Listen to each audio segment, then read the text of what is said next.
Hi, English 102 mini term students. It's Miss Alsamani again, and I wanted to send you an informative video about the research paper you guys are about to start. This is our very last essay for the course, so you've turned in your Hamlet essay. I've graded all of those, and you'll have essay 2, which is the poetry and short story essay, and then the research paper is the very last essay. So obviously you're working on essay 2 and the research paper right now, but I have shortened the research paper length substantially. Normally my English 102 research papers are 2,000 words in length. This is 800 words, so that's much shorter. Also, you have fewer outside sources required. Normally I require 7 outside sources, and this paper only will require 3 outside sources. And a lot of the reason why I did that is because we've had to switch online, so I've not been able to help you as much one-on-one in person as I normally would. So I wanted to make it a shorter assignment. Also, this is a mini-term class, so we really don't have much time left.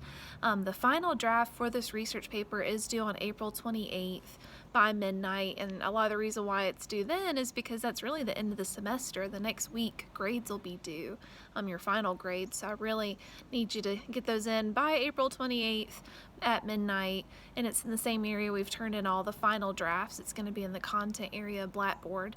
But essentially, the research paper assignment is to choose an influential individual. So this could be someone that's influenced history in a positive or in a negative way. So some of the most popular topics I've gotten in the past are like Martin Luther King, which is obviously a very positive figure.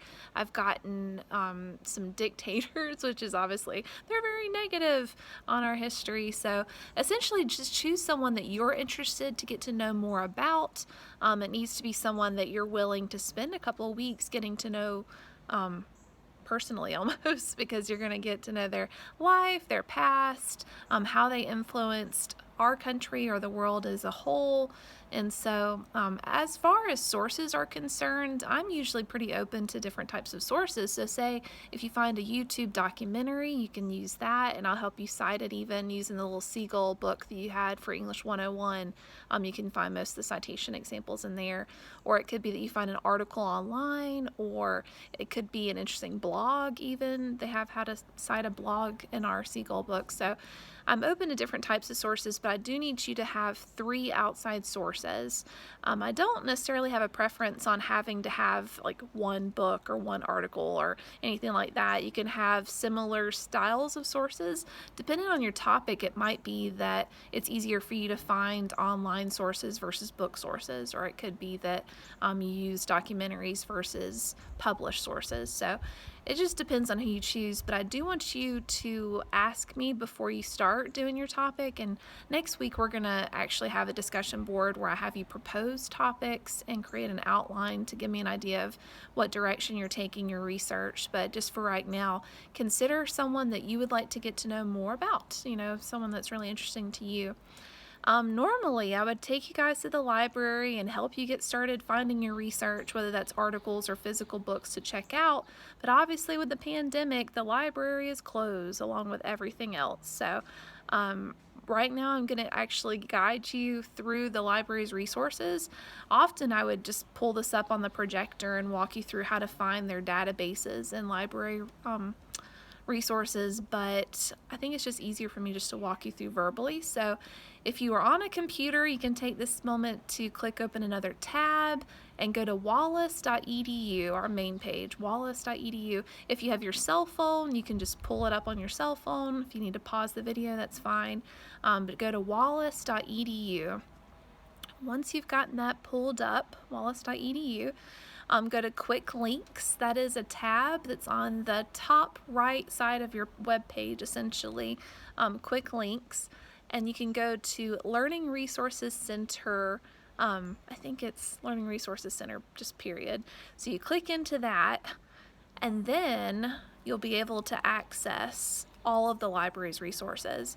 They have LRC databases over there on the left. You can click into that and access Alabama Virtual Library, EBSCO ebooks, or I think they call it the ebook collection now. Those are really good resources. In Alabama Virtual Library, I would recommend the database EBSCO Host. Gale Power Search is another really good one, and you can type in your search term, I'm guessing the individual you've chosen, and find resources that way. So I'd say the EBSCO ebooks is really helpful. Alabama Virtual Library is another really good one. And within Alabama Virtual Library, once you click in Alabama Virtual Library, you'll look at college. They have it set up elementary, middle school, high school, college. So you obviously want to go to college resources. And then they have the databases in alphabetical order. So obviously EBSCO will be in the E section, EBSCO host, and then Gale Power Search is in the G section. And so those are some of the databases that are best. Normally I would recommend using the library's online catalog, but since you can't check out physical books at the moment, I would definitely lean more towards their ebook collection. For both databases and ebooks, there is a citation tool. A lot of times it's either at the top of the page or on the right of the page, and it just says Cite. So you would click Cite on there, and essentially it'll have the citation. Use the MLA citation. Sometimes they'll have APA or Chicago style. Those are some other formatting styles depending on the type of class you're researching for. But make sure it's MLA, and then you can copy and paste the citations into your works cited page. And like I said, I'm just looking for 3. That's the minimum for this assignment. So obviously if you find more resources, you can include them, but for this assignment, since we don't have much time and I'm not able to guide you as much as I usually like, I'm just asking for 3 outside sources. So I definitely would recommend using the library's resources because unlike just Googling a website, they cite it for you. You know that it's peer-reviewed, which means that it's an academic source and that it's a legitimate source and not just someone online putting out information that's inaccurate. So I would definitely go there first before you start to just Google search. But if you do find a website through Googling, that's fine. But if you're not sure if it's reputable or if it's actually a legitimate website, you can even just email me the link to the website and I'll let you know if it is a legitimate source or not. I can help you cite sources as well. So say if you find something online and you're not really sure how to do the works cited page, remember all research papers have to have a works cited page or it's not a research paper. Essentially, that works cited page, there's an example in the Seagull book on page 168. The Seagull book is the one that you use for English 101, that little spiral bound book. So if you're looking for an example for works cited page, it's page 168. And then also for MLA formatting, for those of you that might have gotten marked off on the Hamlet essay for MLA formatting, I do recommend looking at page 161 in the Seagull book to look at the heading and title and spacing and all that stuff and font. I think that's most of it. As far as in-text citations, if you use an online source and you know the author, you would just put the author's last name in parentheses after the quote. And there are examples on page 123 in the Seagull book as well. If you have a page number, so say if you found a physical book and you want to cite it, you could quote from a physical book and put the author's last name and the page number. But if you don't know a page number, you can just leave that part off and just put the author's last name. If you don't know the author and say it's a website and it's a website article that's legitimate, but it doesn't list the author, but it has the title, you would just put parentheses, quotation mark, the article title, quotation mark, parentheses, period, to essentially quote from an article that you don't know the author, but you do know the title of the article. So I think those are the most common questions I get, but say if you have a source that you're not sure how to do the in-text citation or not sure how to do the citation on the works cited page, just please send it to me, ask me questions. I normally like to do a lot of hands-on help with these research papers, but unfortunately, because of the pandemic and the quarantine, that's not really an option right now. And so I really want you guys to lean heavily into course mail email.